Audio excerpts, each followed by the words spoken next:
Okay, I feel a little bit like a broken record. I've been up here so many times, but I'm going to welcome you all because I also see new faces. Welcome to the panel entitled Napalm Girl After the Dragons Left. I am Ling Hang Ting Nguyen, the Dorothy Borg Associate Professor in the History of the United States and East Asia. I met someone, Fox Butterfield, who knew the Dorothy Borg, who's chair that I've named after. Heard she was an incredible woman that really promoted the study of history of the United States and East Asia. I'm also the director of the Weatherhead East Asian Institute, and alongside my colleague, John Phan, sitting in the back there, co-founder of Vietnamese Studies here at Columbia. I see so many of my students who are part of this Vietnamese Studies. Thank you all for coming today.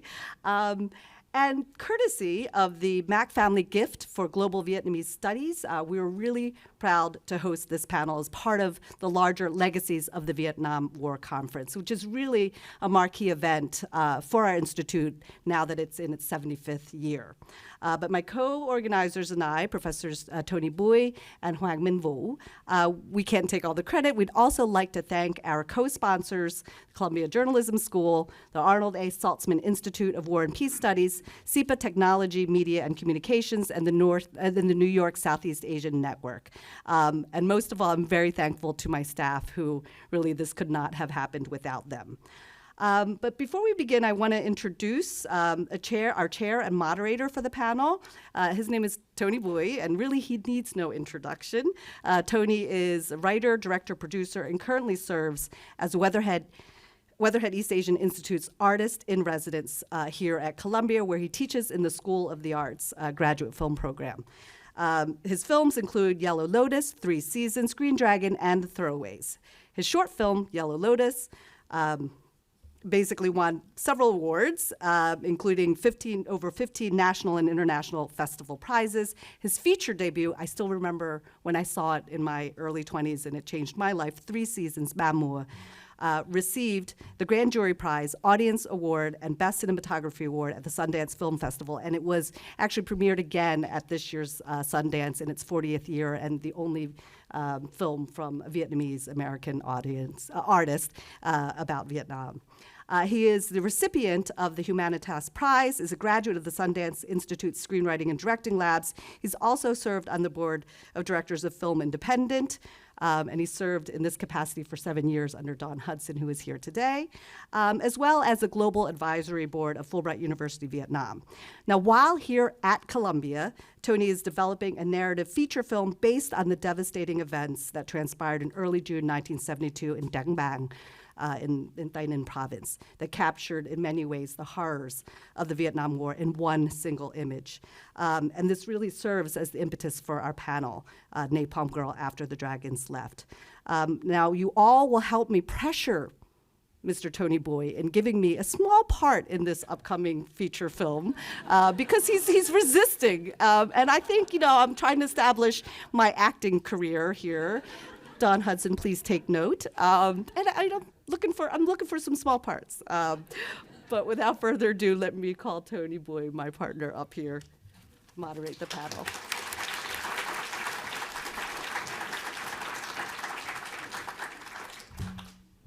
Can I do it from here? I'll do it from here because I have to actually read some. Welcome, thank you, Professor Lin Hung. As the producers, filmmakers, and the audience will know, a lot of people who aren't in the film business always want to be in a film. Then they get to set and say, this is the most boring experience ever. Like you'll shoot an entire day and you'll get like 10 seconds of usable footage. You'll shoot an entire week and it might be a minute of film. So friends, after one time, never asked me to come on set again. I want to thank Professor Lin Hung. I also want to thank Zui, who's the Dean of Academic Affairs, for helping get us this amazing space here at the Pulitzer Hall in the World Room. It's incredibly fitting for this event. We have Nick Oot, who I'm going to bring up soon, who's a Pulitzer Prize winner. And for the next panel, please stay for that. And we also have Fox Butterfield, who's with me now. And then for the next panel, another Pulitzer Prize winner and an incredible journalist, Peter Arnett, who will be at the next panel, 4 p.m., who won a Pulitzer. It was very close to winning probably 2 more, I think. You're shortlisted, so an amazing individual. So having these panels in this hall is incredibly fitting. And I also want to thank the Weatherhead Institute, I just want to name some names real quick. Catherine Forcey, Sarah Jessup, Julie, Hiba, Ratna, Susie, Lynn, Ariana.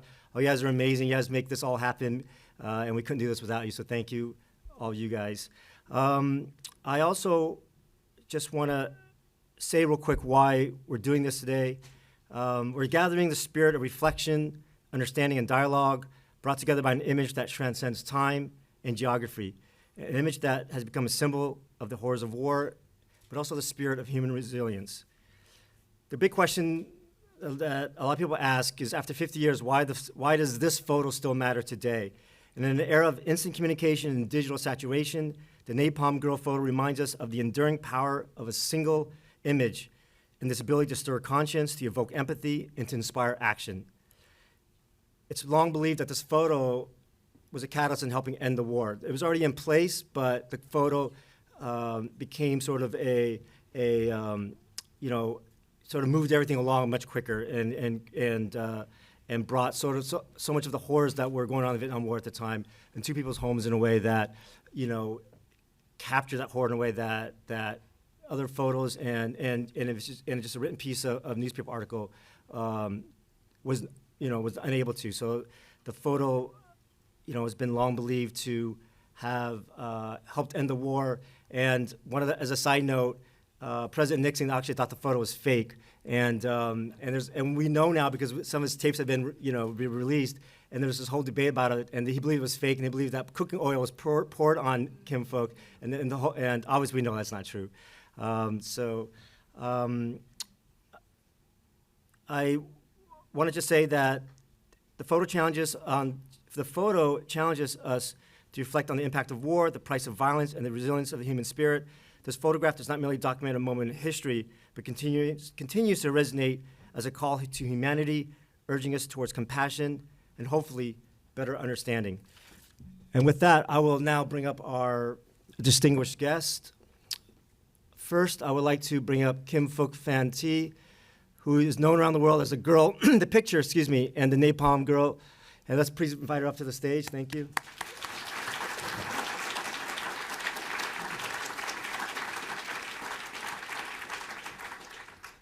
In 1972, at age 9, she was immortalized in a Pulitzer Prize-winning photograph that shows her screaming and running naked down a road in Trang Bang, Vietnam, after having her clothes burned off by napalm. A living symbol of the atrocities of war, she is a UNESCO Goodwill Ambassador and the founder of the Kim Foundation International, a nonprofit dedicated to helping child victims of war, violence, and deprivation. Kim is the author of Fire Road, her personal memoir, which has been translated into 10 languages. Welcome, Jay. Thank you. Thank you.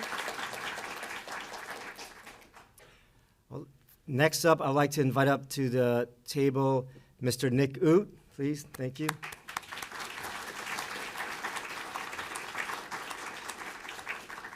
Nick Oot joined the Associated Press in 1965 to work in Saigon Bureau's darkroom, but quickly moved to the battlefields. He has covered the conflicts in Vietnam, Cambodia, and Laos, earning him the Pulitzer Prize and the World Press Photo of the Year for his iconic 1972 photo, originally titled The Terror of War, but more people call it the Napalm Girl, showing children escaping a napalm attack. The photograph highlighted the war's atrocities, notably capturing Kim Phuc, whose life Oot saved by taking her to a hospital. Oot himself was wounded 3 times during the war. He was the only Vietnamese to win a Pulitzer during the war and remains the youngest ever to win the Pulitzer Prize in history. So thank you. Welcome.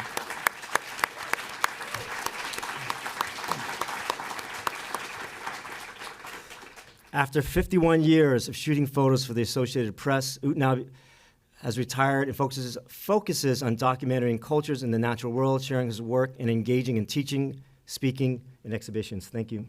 Thank you. I'm Nick. And for our next guest, Fox Butterfield, please come to the table. Thank you. Fox was a New York Times correspondent in Vietnam from 1971 to the last day of the war in 1975, when he was evacuated from Saigon by helicopter.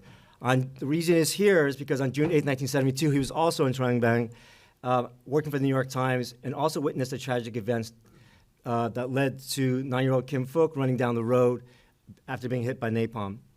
Butterfield was a member of the New York Times team that won the Pulitzer Prize for the publication of the Pentagon Papers. He also served as Times correspondent in Taiwan, Tokyo, Hong Kong, and Beijing, where he opened the paper's bureau in 1979 after the U.S.-China normalized relations.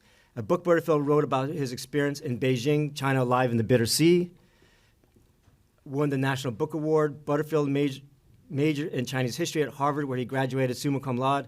He speaks fluent Mandarin, right? Yes.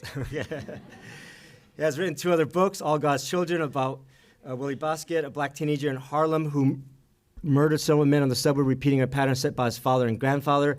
And In My Father's House, about a white family from Tennessee that had 60 members who went to prison. He now lives in Portland, Oregon with his wife, Elizabeth, a former correspondent of the LA Times, who has just published her 4th book, I Live to Tell the World. Thank you so much for being on this roundtable discussion with me today. Thank you.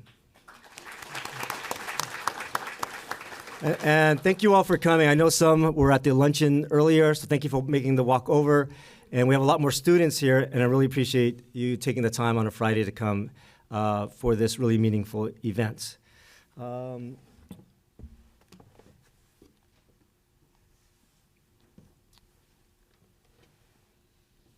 Okay. So what I'd like to do is sort of break this discussion down in a few parts. First, we're going to go through the day. And which is interesting is the day, we're going to get it from 3 different perspectives, from the photographer, Nick Ut, from the journalist, Fox Butterfield, and of course from you, Jay Kim, and understand sort of what happened that day. And I think in more detail than probably most people have read about or thought about. We all know the photo, how impactful it is, but I think few people know exactly what led up to it and these circumstances around it. And then, of course, I want to talk about the aftermath and the legacy 50 years ago. So let's start with Nick Ut. Your story is pretty amazing in that so many of the photographers we hear about during the Vietnam War were Western photographers, Eddie Adams, Malcolm Brown, and just so many, the Dave Burnett, and so many. I mean, the list goes on and on and on. You were rare in the sense that you were a young Vietnamese man who worked for the Associated Press, a Western newswire. Can you tell us just a little bit about how you got to become a photographer with the Associated Press? Because I think that journey is really interesting. Good afternoon. I had 2 friends today. My reporter, Peter Arnett, friend of mine, he after the Napalm, he looked my film the writer, my story, just my picture. And second one, Edie later, the AP UN, and she write my story too. I have many reports involved about my picture story that day. I joined AP very young photographer, only 16, very young. My old brother, he worked for AP before he died. He got shot many times. And one day I stay home, my AP messenger come my office, my house, and he tell me why. Your husband died. And we all think and cry all the time because I lost my old brother. He's an amazing photographer. I learned so much from my brother. He's a Vietnamese movie star before he joined AP. Then CBS cameraman. After my brother died, 1 year later, I at the AP, I'm looking for a job. They said, no, you're too young, go home. With a beater and hot fart, my boss. And they say, 2 weeks later, then again, for a job. Say, welcome, AP Nikki. Then I had a job, I work in darkroom. I learned so much about a couple months. The time, the Viet Cong rocket in Saigon all the time, and no photographer. I go and I take picture myself. I saw my picture front page with my name. I said, I don't want to be darkroom anymore. I will go now shooting. I want to be photographer. And that time, so many anti-war in Saigon, protest, Buddhist, Catholic, and the Viet Cong, the bomb everywhere. That's why I want photographer. And the picture of Kim Phuc that day, We'll get to that. Okay. Yeah. So I just want to add. I very young, I worked with all the Western photographer. The Malcolm Brown, the man took picture the Buddhism, and Eddie Adams, he my good friend. We all AP. Then when I joined AP Saigon, Eddie Adams like my old brother. He always loved me because he good friend, my old brother. And I learned so much of that guy. You know, I not learned photography from them, but I learned myself more. I just want to add real quick. So for you guys who don't know, Eddie Adams took the General Lawn photo, the famous General Lawn photo. The man with the gun shooting. Yeah. And he lived in New York. He died cancer more 10 years ago. Mm-hmm. I just want to add for context. So when Nick's brother died, Dick's brother was an incredibly courageous photographer of the Associated Press, knew Peter Arnett, and was working under the great German photographer Horst Voss, who was a 2-time Pulitzer Prize winner.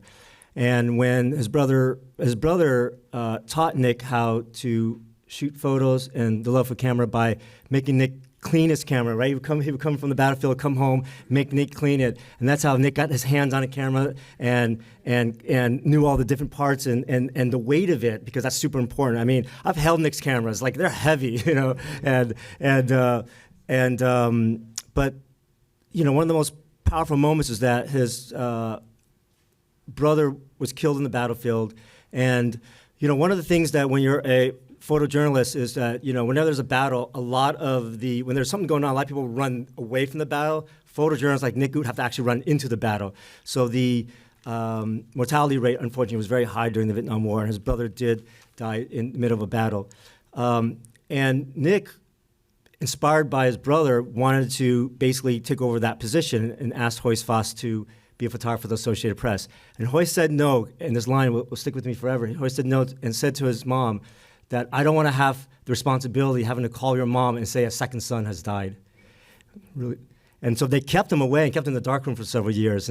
But of course, you know, Nick couldn't be kept there for very long and eventually came onto the battlefield. So I just want to give it some context. That's how the AP say, you don't have insurance yet. We cannot send you the war photographer. Yeah. You know, that's why I say I don't need money. I keep going to myself.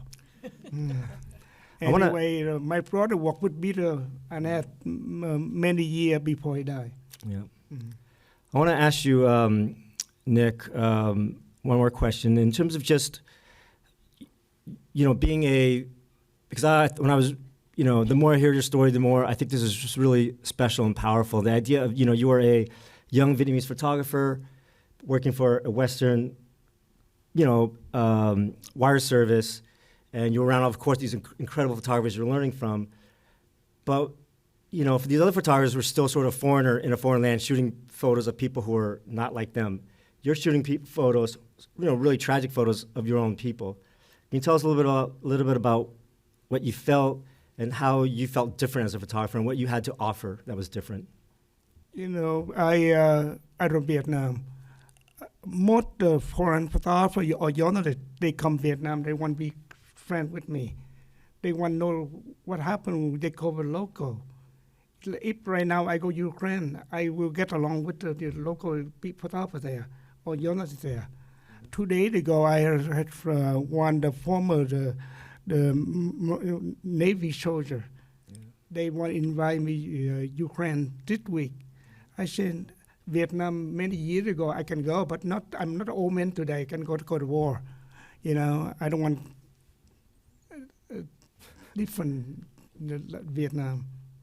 And that's why all journalists come to Vietnam, they want where to, you know, you go.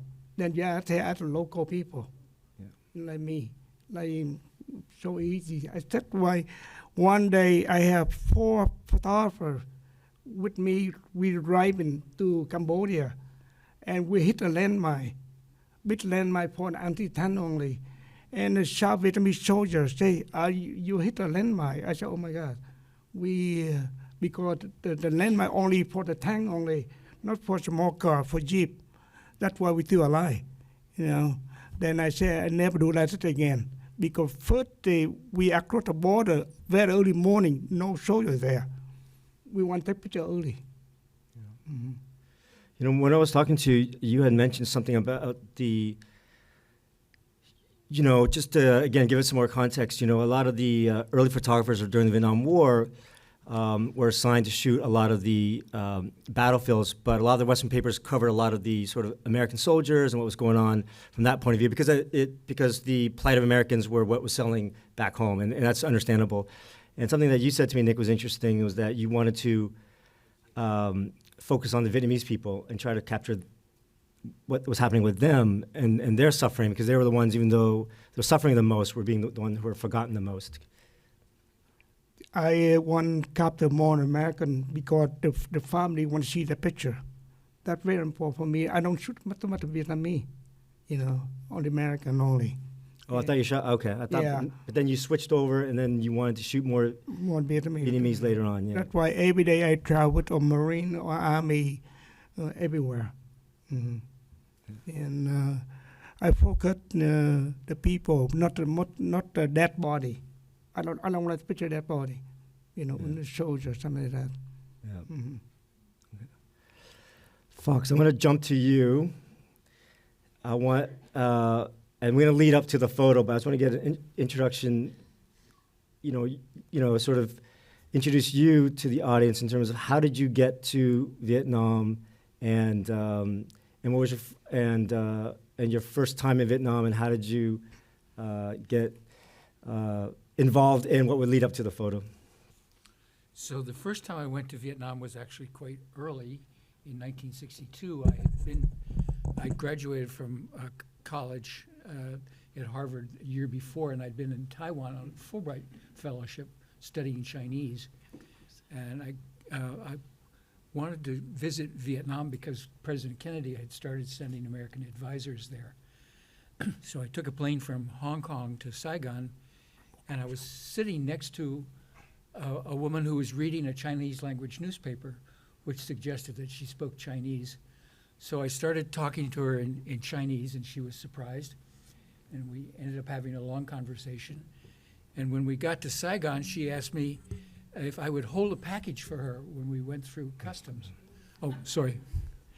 Can you hear me now? Sorry. Yeah. So we were going through customs, and I was holding a package for her, and she was detained by customs. She was obviously a suspicious character to the Vietnamese authorities. And I kept the package, and afterwards she picked me up and she drove me into Saigon in her chauffeur-driven limousine. And she said she wanted to treat me for something, and tomorrow she would come back and pick me up and take me to a village south of Saigon. So she took me to this village, and when we got to the village, there were a series of people we met, young men who all spoke Chinese. And some of them were Chinese and some of them were probably Vietnamese, and they introduced themselves as the Revolutionary Comrades. So I was quite surprised because I had apparently stumbled on a cell of Vietnamese and Chinese communists who gave me a briefing on the security situation from their point of view. And this was somewhat unusual or irregular. I wasn't yet a journalist, I was just a graduate student passing through. So that was my introduction to Vietnam. I came to realize that things were not necessarily the way they seemed. That there were a lot of situations you could run into where you had no preparation and you really didn't know what you were experiencing until it happened. I see. So that was an unusual start. Unusual, but became usual because that's the Vietnam you end up, that was the conflict you end up seeing over and over again, like nothing was what Yes. it appeared. Yes. Yeah. So in trying to do my coverage, I wanted to get away from a lot of the usual constraints, which was either to go out with troops and do the war story or go to the 5 o'clock daily briefing, which we call the 5 o'clock follies, where the American military would give their description of what was going on. So I tried to write stories from a Vietnamese point of view. And I kept going back to that same village where I had been to in the Mekong Delta many, many times until I had met a large majority of the people who lived there. Thank you, Fox. To give it quick context, for those of you who don't know, the 5 o'clock follies were these series of, I believe, daily news briefings where the military would basically tell to the press the version of the war that they wanted to convey. And in the beginning, of course, journalists would go, and after time they realized that it did not match at all with what was actually going on in the battlefields and what was going on, anywhere in Vietnam. So, the more reputable journalists stopped going to the 5 o'clock follies, and more and more, like Fox, like Peter, and photojournalists like Nick, went out and got the stories themselves. And I'm sure Peter will have a lot of stories about that in the next panel. But it was called the Follies because, of course, the military would just completely make stuff up. I mean, there would literally be a battlefield, and then the next day, during their press conference, they would say like none of that happened. So, but it was so funny because eventually no one believed it, and the place that held it is now actually a bar on top of the Rex Hotel in Vietnam today. So if you go to Vietnam, you look up the top floor, you'll see the 5 o'clock Follies up there. So it's it's been sort of memorialized for its craziness and humor. I will get to you, Kim, in a little bit, but I want to get to the photo and build up to you, and then you will be more in the second half. So we'll get to you, I promise. Let's take the audience through the day, because a lot of people know the photo, but they don't know actually what happened. I'm going to show you guys a series of photos. Nick Oot took every single one of these, and I'm going to just put the photo up. You can just talk to us through the day, and then I'll include you in, Fox, because you were there as well. So this is the first photo I have up. This is June 8th, 1972. We're now in the middle of the Eastern Offensive. There's been talks of negotiations that will happen later on at the end of the year to help end the war. And this sort of last big offensive, which happened up and down Vietnam, was sort of a last attempt to increase sort of negotiation power, depending on what would happen during the Eastern Offensive. And at that time, Saigon had not really seen that much warfare except for the Tet Offensive, but the war was coming closer and closer to Saigon, and eventually reached Kim Phuc's town. So can you tell us how you got there that morning, and what this photo is? And we're going to lead up to the famous Pulitzer photo. When I hear the story, June 7, the North Vietnamese locked down the Highway 1 about 25 miles west of Saigon. But too late when you travel, from Saigon to the Trang Bang village. You might be get shot by Sniper. I said no, I don't want to go, too late. Then I talked my boss. I would say I want to go travel to early tomorrow morning. Then said, Nicky, you go early tomorrow. I have my van and my driver. Then we left Saigon about 7 a.m. On the June 8th.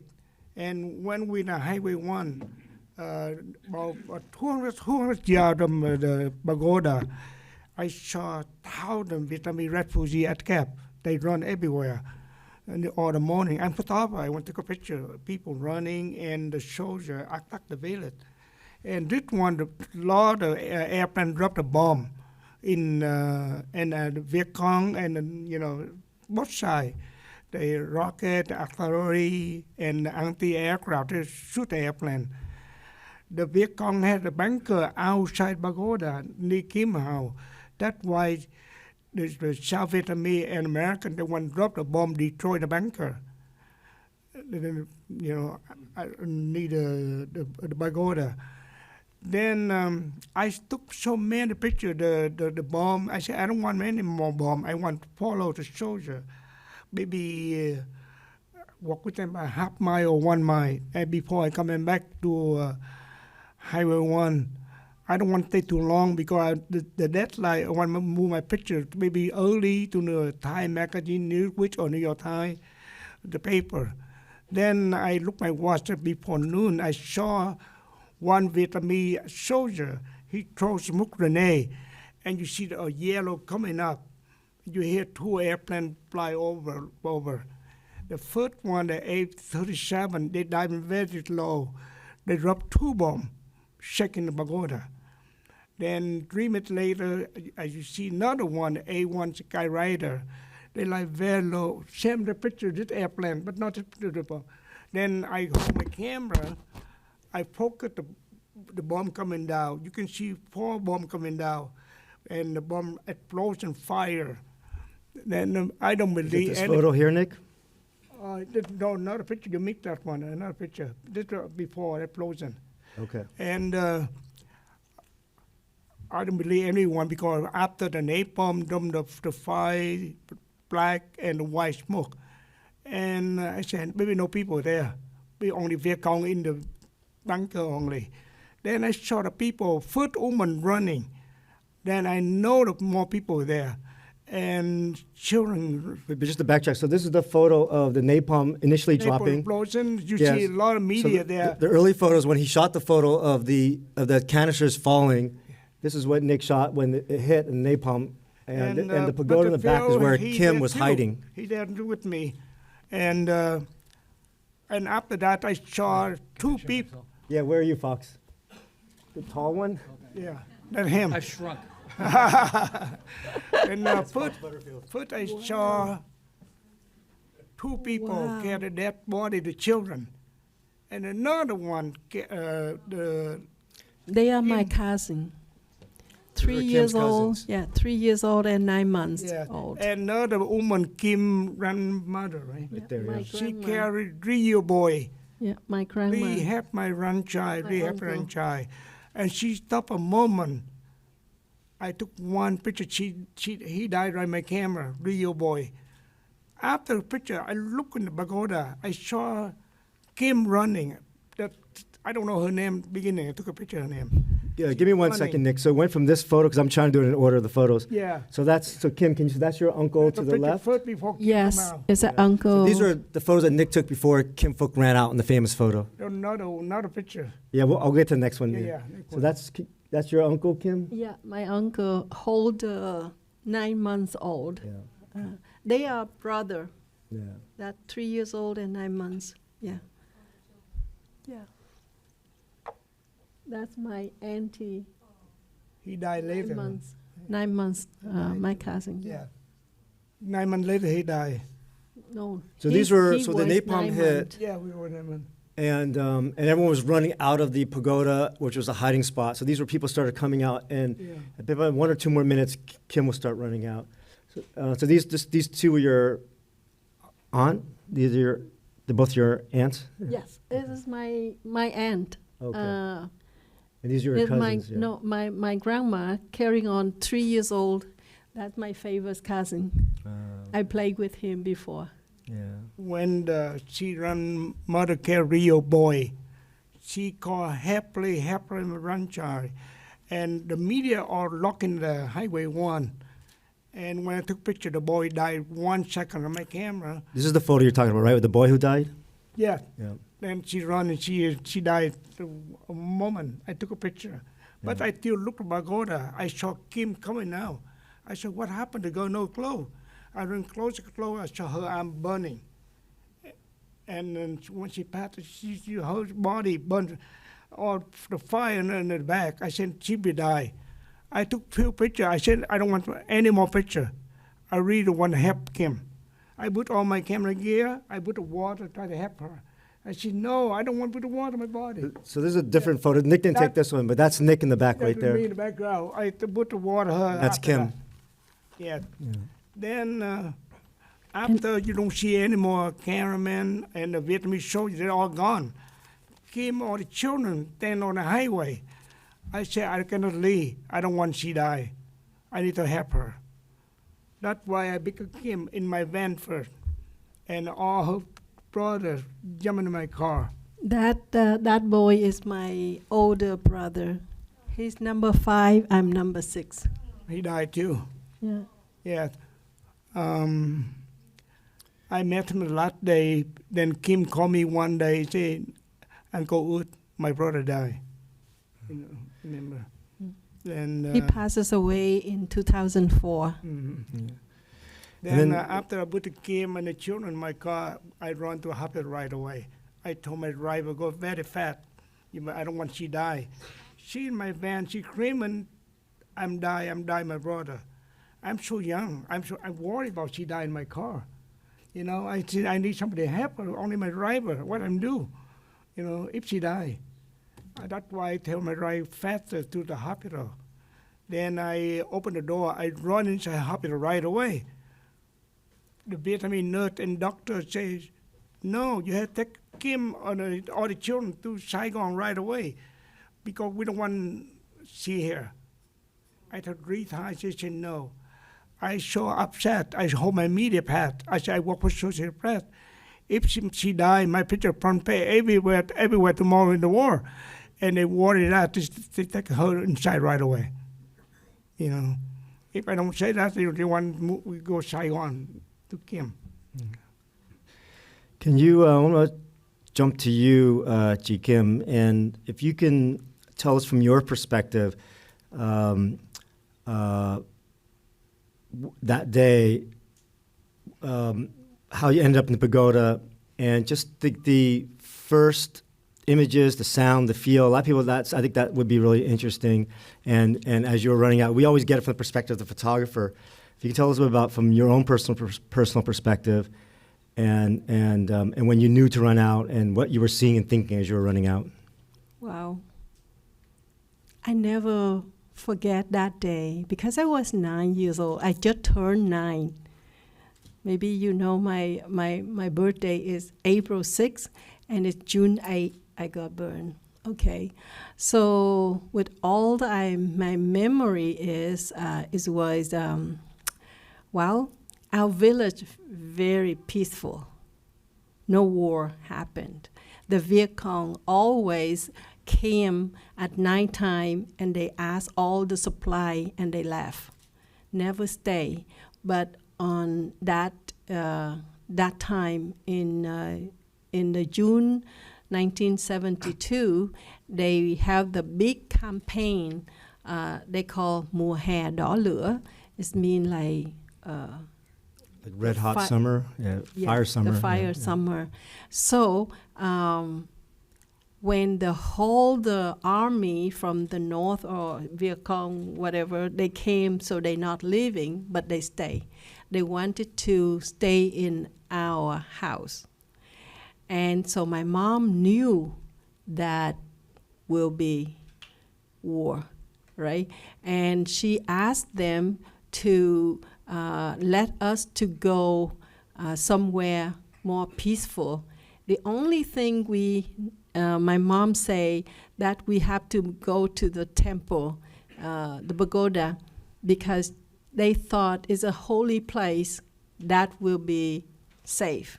But you know, in the wartime, nowhere was safe. So finally, they allowed us to get into the temple, hiding there. And then we have some more fellow villagers who didn't know where going. And with some Vietnamese, South Vietnamese soldiers, they call the Division 25. So they stayed with us and protected us there. So as a child, we just play around. But I remember we just allowed to play nearby the bomb shelter. And well, in June 8th, that day, after lunch, so of course, we still playing around with my cousin, my favorite cousin, 3 years old. I was 9. He my favorite. And so we chasing and playing, and suddenly the soldiers, they saw the color mark. They aimed inside of the temple area. Of course, when we playing around, I heard the noise burning, but outside of the area of the where we stay, far away. But then they say, the soldiers yell to the children. They say, we have to go, to run out, because they dropped the color mark. That mean they dedicated the temple was going to be bombed. And if we stay here, very dangerous. So, of course, you know, children run faster than adults. And then all the children, included me, ran out of the courtyard of the temple. And I was running with my brother, but I saw my cousin, 3 years old. He slowed down, And I just left my brothers go first, and I stayed with my cousin. And as we slowly running, and another Vietnamese soldier, he came, he picked him up, and three of us run together. And I remember I just ran out of the front of the temple, and I just got into the Highway 1. And then I saw the airplane really fast, really loud, and just towards to me. And I have no idea why I didn't run. I just stood right there, and I turned my head, and I saw 4 bombs landing so fast. And then I heard the noise, boop, boop, like that. And then suddenly the fire just everywhere around me. And that moment, I didn't see anybody. Of course, we touched by the fire, and all my clothes just burned off. I didn't have time to take it off, just the fire. And luckily that I wear very light clothes and like cotton. So that's why my clothes just burned off. But the soldiers with the uniform and the bell and all, it just burned them up. And because he got burned so badly, then he threw my cousin on the street. So my grandma, the adults, it's just behind us because they have to carry on the baby and all the belonging. So my grandma just missed that fire, and she just ran up and saw my cousin on the street, and she picked him up and kept running and running. And for me, when I saw the fire over my left arm, and I used my right hand here, I just wrapped it up. And I still remember my thought at that time. I say, oh my goodness, I got burned, so I will be ugly. So people will see me different way. But that moment, I remember I was terrified. And then I just stopped thinking, and I thank God for that moment. My feet weren't burned, so I was able to run out of that fire. Can you imagine if I got burned all? I just die in that, and then no picture taken. But I didn't know you take my picture, and so I just ran out and I saw my brothers. That is the picture. Yeah, you can see my brothers. One that is he's crying with a big mouth. That's my number 5, and then the little baby there is number 8. I'm number 6. So I saw my 2 cousins. We babysit them when their parents are working far away, and so we kept running and running and running for a while. So I was so tired to run anymore. I stopped. And then I remember I cried out, too hot, too hot. Then, of course, one of the soldiers gave me some water to drink. Then he tried to help me when he poured water over me. So the water reacts with napalm, with oxygen. They burn deeper. And so that moment, I passed out. I lost consciousness. I didn't remember anything else, whatever now. The story of the people who was there became my story. It sounds bad, but I'm so thankful that I passed out because I didn't feel anything, big shock or pain, nothing. So that the moment, I just gone. And then that day, that happened. Thank you. Thank you for sharing that with us. Fox, I want to jump over to you. You know, it's very fitting that we are doing this, like I said earlier, in the journalism school in the Pulitzer Hall. You're a distinguished journalist. The need for journalism and bearing witness is as important as it is today as it was back then. And can you tell us a little bit about why you were there that day and what you were trying to do? Thank you. So just a bit of background. So those of us who are here today who were there in Saigon at the time, in those days we were serious competitors. So and everybody wanted to get the story and get the story first and fast. And we're friends now, but we were serious competitors 50 years ago. As Peter can say. So I had gotten word somehow, I can't remember how, but that there was, the North Vietnamese were advancing as part of their Easter offensive towards Saigon, and they had gotten within 40 miles at this little town that I'd never heard of before called Trang Bang. And if they continued to advance, they could threaten Saigon itself.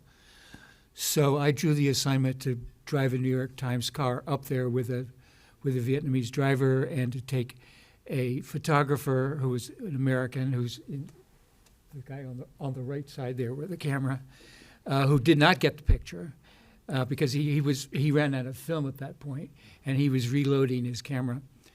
And I also had an interpreter who was a young American man who he spoke wonderful Vietnamese. So it was the three of us. We all came up in different vehicles. We came up in the New York Times car, and the AP probably came up in their car. So that's a little bit of the background. So it was the journalists had a competition on to see who could get the story first and best. But the thing which really struck me at the time, and as I've wondered about always since then, was I watched as an American observation plane flew up, a slow propeller-driven plane, and it came up and it marked the spot where the North Vietnamese soldiers were. It fired 2 white phosphorus rockets, which was a typical sign to show where the communist positions were. And then some South Vietnamese soldiers on the ground marked their locations with hand grenades that emitted purple smoke.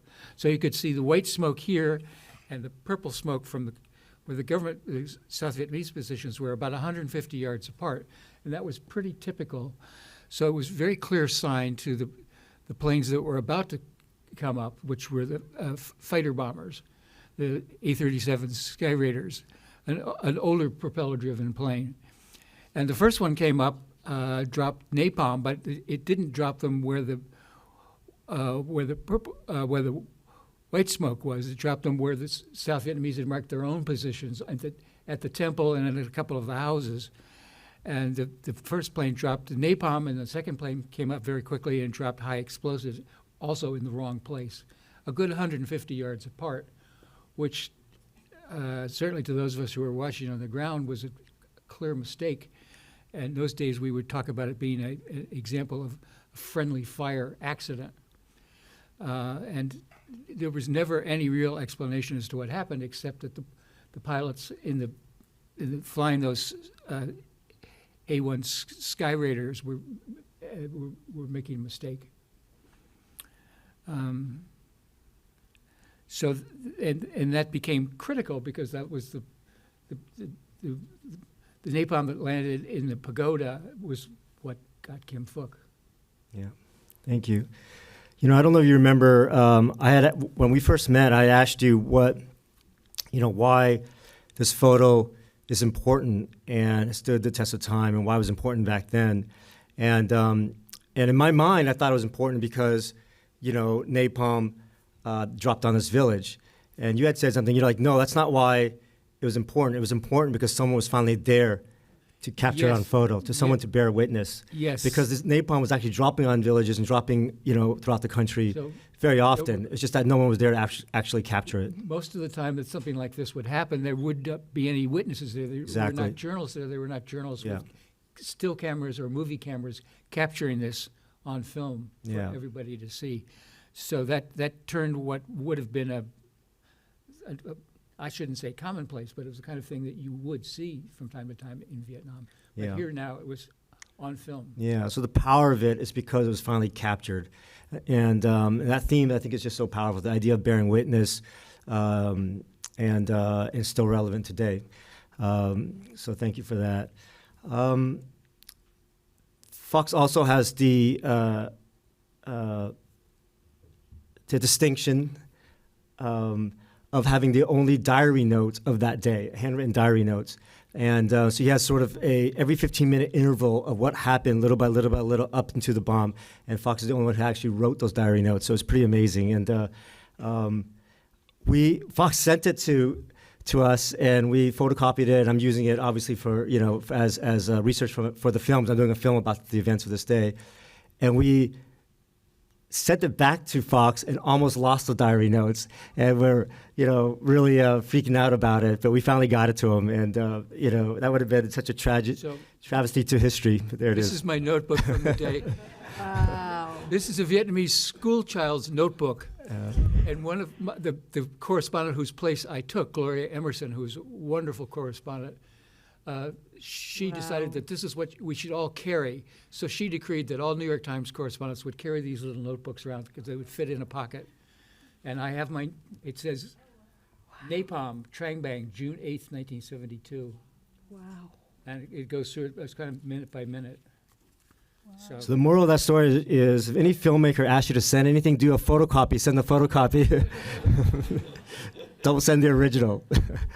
I would have never forgiven myself if we had lost your diary notes. May I ask Fox a question? Yes, of course. Please, G. How do you feel when you saw me as a little child running like that, and now you see me? How you feel? I cannot wait to hear your story, how you feeling at that moment in 1972, like almost 52 years in June 8. You were there. Well, the expression on your face, the obvious pain that you were in, and you were crying, screaming, and running almost naked with part of your body on fire. Your clothes had burned off, but the napalm had caught in your body. It was the most terrifying thing I've ever seen. Mm. And now, this is a miracle. Yes, that is a miracle. I'm living not a piece of history in the Vietnam War, but I'm living as a miracle every moment in my life. And I'm so thankful that I'm not just about victims of war. Like, I'm one of the millions of children who suffer in the war, and but I'm so thankful to live not as a victim. Now I live as a survivor and learning to give back, and that is so wonderful. So just be alive. Can I add Yes, please, Fox. one Yes. thing? So I couldn't agree more with what Kim Phuc has said, and it makes me so happy to see her doing so well now. There were in the napalm and bombing attack that day, there were the best I could learn was that there were 5 Vietnamese civilians, or possibly 6, who were badly wounded or killed. And there were also half a dozen South Vietnamese soldiers who were killed or very badly wounded in this attack by their own planes. And we were never able to get a real explanation for why the mistake was made. Yeah. I just want to give a little bit of context. So that car ride that Fox was talking about was actually really meaningful in many ways. He was driving up to Trang Bang that day, covering the story for the New York Times. In his car is Dave Burnett, who was a incredible photographer for Time Life at the time, and Fox had hired him to shoot photos for the New York Times. And the individual that Fox was talking about earlier, who was his who was an American but spoke Vietnamese, was his translator, was Alex Shimkin. And Alex Shimkin was young, had this. He wasn't a formal journalist, he wasn't working for a paper, but had this passion to sort of uncover the truth. And he had been arrested during the civil rights movement and went to Vietnam. In Alabama. In Alabama, yeah. And but I thought what was really compelling when doing research on him was that he was going. From what I understand, he wasn't a great translator because he kept on going off while you guys were going up there to do his own thing. But his own thing was really important, and that was counting bodies on the battlefield. Because at that time, to increase the military spending, there would be a battle, and the American military would say, "Look, we killed, let's say, 200 VC or 500 VC or and that it would be deemed a successful battle from the American point of view." And he kept a very thorough notebook. Exactly, and how he knew that was incorrect was because he kept a thorough notebook of the weapons. So he would say, okay, 200 bodies were discovered, 200 dead bodies of the VC, but only 20, rifles were found. And that would be impossible. That would be 200 bodies, but only 20 rifles. And that's when he knew that numbers were being inflated. And that was really, again, the power of bearing witness, the power of journalism, the power of people going out there and doing this research. He had a not very secret goal, was to be able to interview some North Vietnamese troops. Yeah. And so only 2 weeks later, he right. managed to get into an area where there were North Vietnamese troops, and they threw a grenade at him and killed him. Yeah. There was, I think there was the story of what happened that day has changed through the years, but there either was a misunderstanding or he did not understand he was a newspaper person, or in the heat of the battle he was killed. But yes, that it's unfortunate. Yes, Nick. Kim Village, Trang Bang, very dangerous. The fight almost every day. Yeah. Because the Viet Cong across Cambodia, not too far from the Trang Bang, and the banker everywhere. If you go back to Vietnam today, tourists, you can find a called Coochie Tunnel, and the former American 25th Division, and now the Viet Cong bunker. And most American tourists, they go there, they go to, see the Coochie Tunnel. During the war, I go there almost every week. You can see B-52 bomb. They drop the bomb almost every day around there, from there to Cambodia. Yeah. Mm-hmm. Yeah. And every time before B-52 drop the bomb, I think they know. Maybe Chinese call them or Russian call them, get out there. They bomb. Then after bomb, they all coming back, And I covered B-52 many times. And one day I saw the fighting village Kim. I worry about she inside pagoda or her house. And I run inside her house. I took picture and see her family. I tap right pagoda. I get hit by mortar in my stomach. Lucky Vietnamese soldier dropped me, bring me inside. And the second one exploded right there. I'm so lucky. If not, I'm died right that day. Yeah. Mm-hmm. Yeah. And when I go inside, I see her family. Say, no, Kim still in Saigon. Yeah. But the people are okay. Thank you. I was going to get to the next photo. So there's another photo of Fox in the middle, and that was a few minutes before the napalm dropped. And that's Alex Shimkin I was telling you about, who died. Actually, it died a couple weeks after this photo. And he was the activist who went to Vietnam to uncover, the greater truths of the war. I want to talk about this photo, Kim. I want to turn to you. Can you give us a little bit of context and tell us a little bit about this and the journey to sort of, at the Burn Center and your mom and trying to survive this. Okay, so now I talk about the story of the people who was there, because I lost consciousness and I didn't remember everything. Okay, so that picture is in the Basky Burn Clinic. That is during the time I have a treatment.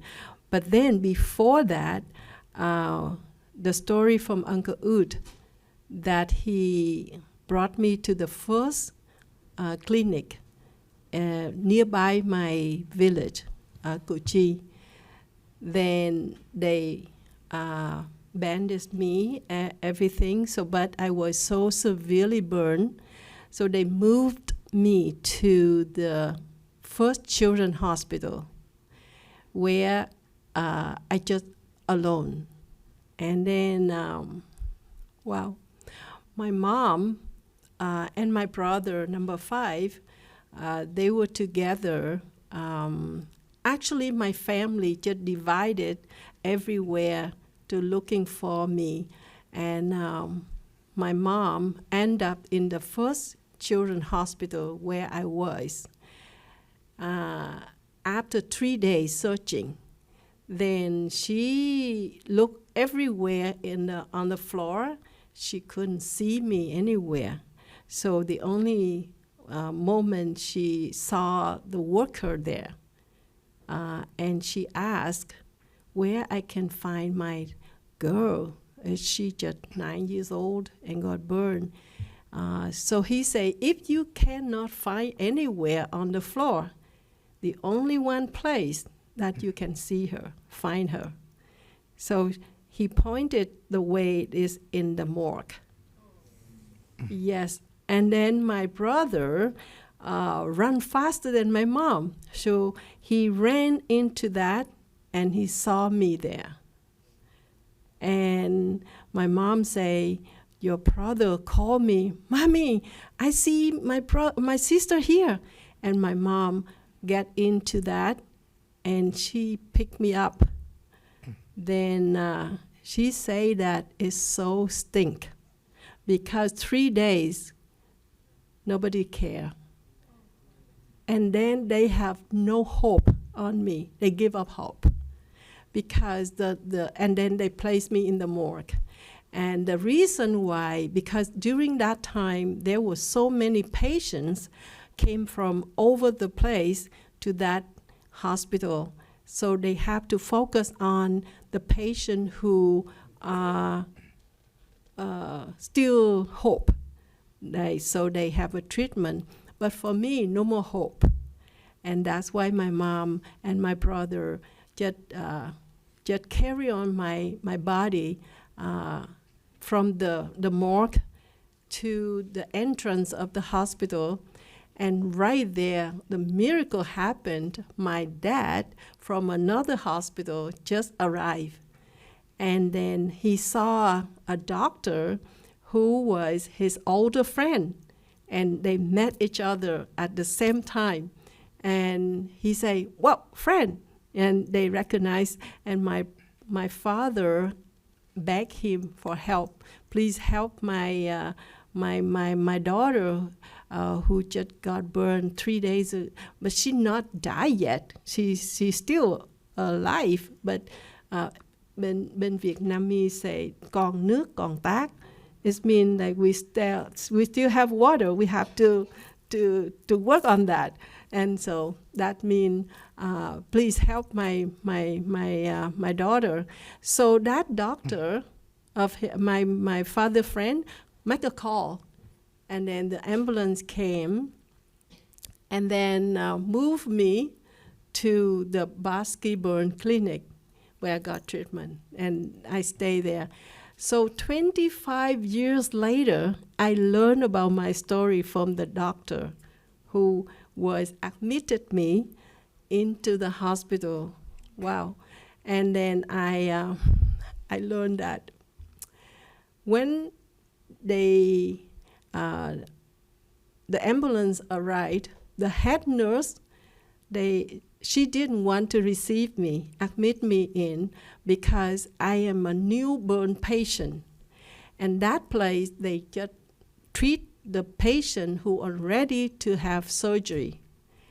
And then they say they have not enough nurses to take care of the newly burned patient. So the doctor who told me that story, she was in the operation room. Each of them have 1 day to stay outside like administration, something, just relief one day. And she on duty at that time. And she heard that the head nurse refused me. And she said, no, if she not admit that girl in, she will die. And she looked at me just like the same age of her daughter. And she just take her position as a doctor. She just admit me in. And the head nurse got so upset. She just went to the manager and talking about that. But she say, I admit you in. But you can imagine when they get me in, so in Vietnam at that time, we don't have the history of health care. So they didn't know what type of blood that I carry on. The 3 days, no treatment. So my vein collapsed and dehydrated. I didn't have any blood around my body. The only thing she told me that they tried to take the one drop of my blood in my heart in order to do the blood test to find out what type of the blood I carry on.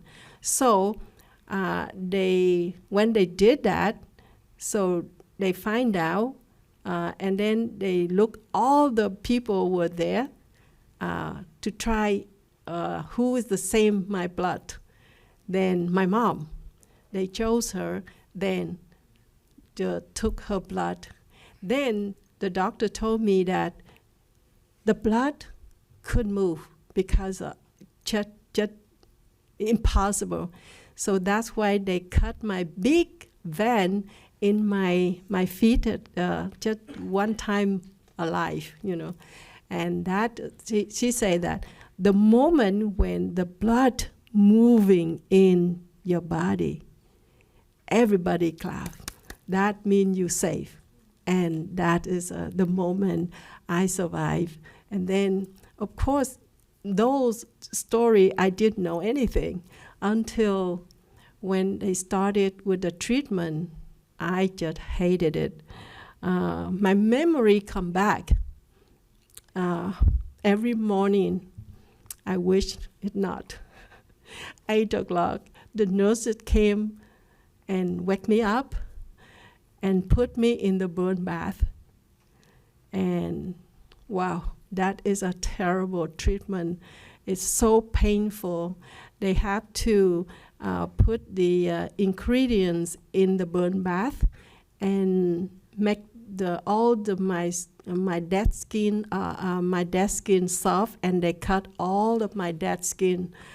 And it's so painful. I just cried as a child, and when I couldn't bear it anymore, I just passed out. That is how the treatment, and now I realize that I need that treatment, because if in my body still have the dead skin, it's so easy to make infection, and I will dead. Yeah. And, that is a mystery story that even so many years later, I always upset about one thing. I didn't die yet. Why they put me in the morgue? Right? How they treat me that way? But one day, I was in Canada already. I have a conference in Spain. At the table, I share my story it made me so upset about that with the gentleman. He's a scientist involved in all the weapons, included napalm. So when I say I was so upset about that, he looked at me, he said, Kim, you never know how God worked mystery 3 days in the hospital, in the second hospital, first children's hospital. No one touched you. They not put their hands upon you to treat you. That is saved your life. And I said, what? I didn't know that. He said, because I learned about napalm, your story you just talk about, the first time Nick took you to the hospital, they bandaged you like that. So the napalm still very strong. So they moved you to the second hospital. So of course the doctor didn't know what caused your burn. They didn't know you got from napalm. If they put their hands upon you, treat you, open the bandage, so the napalm still very strong, and then they burn again, flame it again, because the napalm react with oxygen in the air. You got wounded already, so with that both reason, you will be dead. Thank God for 3 days in the morgue. You safe. Thank you. Yeah, and the third hospital, Basky Burn Clinic, start to open my bandage and treat me. The napalm, no more power, because 3 days already. So that saved my life.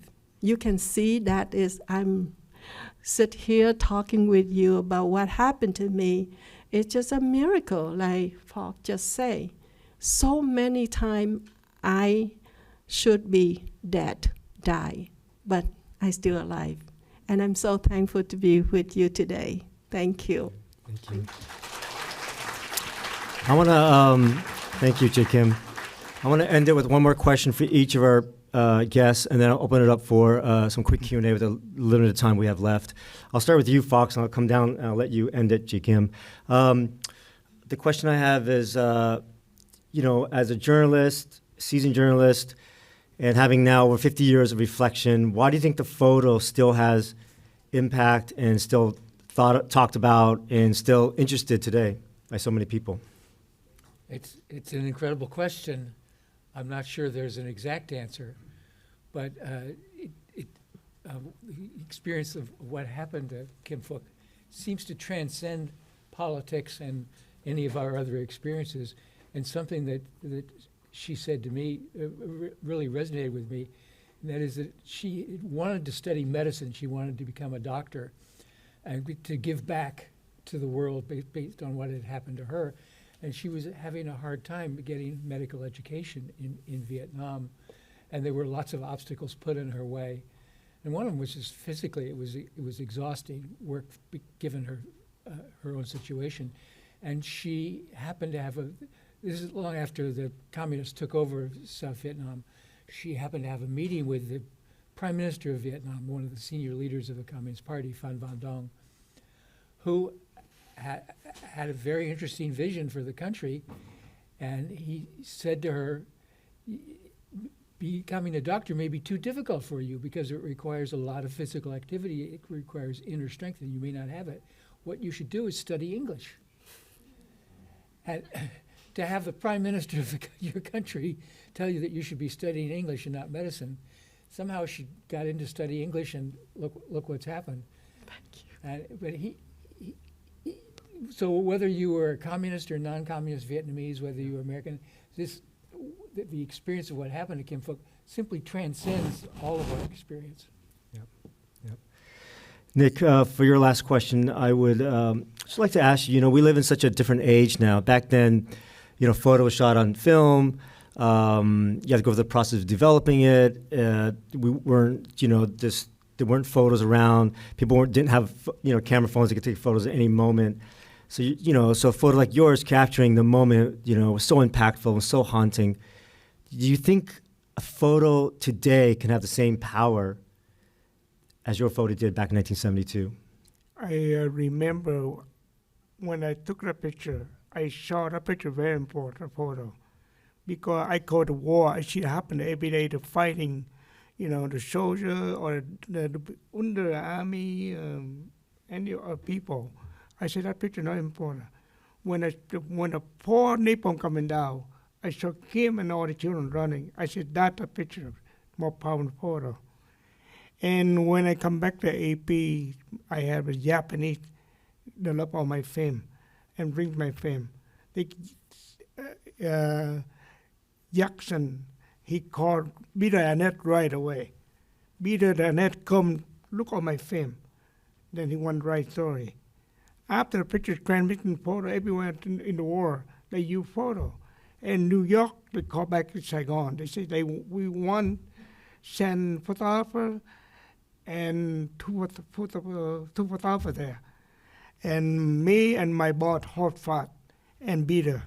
We went early morning there the village Trang Bang, still smell the napalm and the dead body there. We saw the Vietnamese commander 25th living there. And first I saw two people running, look for the children, for daughter. And she Kim ơi, con ở đâu? Then I found out that her mother and her father looked for Kim. Because when the bomb, they hiding different bunker on the left highway. And when I took a picture, the Kim parent, I say, that Kim family. Then I told them, I took your Kim to the hospital already. I don't know if she's still alive. She might be died already. I dropped her yesterday. Then her mom cried, father cried. They one jump in the small Lampeter, South Vietnamese. They from there to Cu Chi Hospital. I just give all information for the parent. I say, I don't know, you can see your daughter anymore. Let me see, might be gone. Then me and Peter Annette, and my boss, we spent like a couple hours interview the people, each soldier. We found out a Viet Cong bunker outside the pagoda. That's why the South Vietnamese one dropped the bomb right in the village. One dropped the pagoda because the Viet Cong everywhere outside of the tunnel there. Mm-hmm. For the sake of time, I'm going to have to jump to Kim real quick. I would like to ask, this photo, you've lived with it for so long. I know you just came from a luncheon, so this question might be similar for some people who went from the luncheon over, but we have a lot of new guests here, including many students. You've had to live with it for over 50 years. Your connection to the photo has evolved over 50 years. Can you just tell us, what's your connection to the photo today compared to what it was 50 years ago? And how do you see the photo today when you see yourself? Wow, that's a good question. But before the answer, I have to tell you how I felt when the first I saw my picture. After 14 months, I went home. My father cut the picture from the Vietnamese newspaper, a newspaper they called Trang Bang. At that time, I remember. Then my father say, "Your picture, Kim." As a child, I look at my picture. Number one, naked. Number two, ugly. Number three, agony. And I was in the center of that picture. I say, why you took my picture like that? I didn't like it. And of course, right now, the whole world know that I'm naked. And so I just say, why he printed? I didn't know. But then how I felt. I hated that picture. I didn't want to talk about that. I didn't want to see that. Then the Vietnam War ending in 1975, all people the same, running, surviving. We lost everything about war.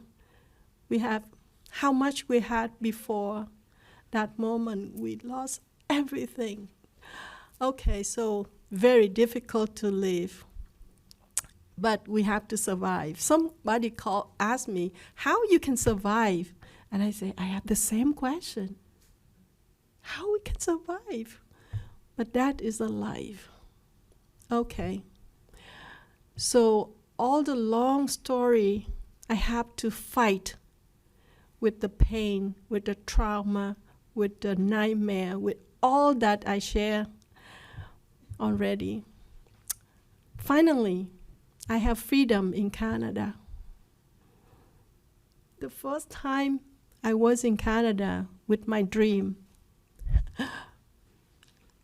I just ran away from my picture. I didn't want anybody recognize I am that little girl anymore because I have freedom. I will go to school again. I find a job. I build my family like normal, like everyone else. And that's my dream. And you know why? Because the more that picture gets famous, the worse it costs my private life. Then I said, that's enough. Well, I'm so thankful I got married. And then the first child, I became a mother. I hold my Thomas, the baby. Actually, the journalists, they found me in Toronto Street. They never let me be alone. They found it. But I have freedom, so I can deal with that. And then the picture appeared in my house again, because the newspaper and the magazine came out. When I hold my baby and I look at my picture, that Thomas, and it moved me to the moment that I thought, oh, now I'm a mother. How I dare to let my child suffer like that little girl?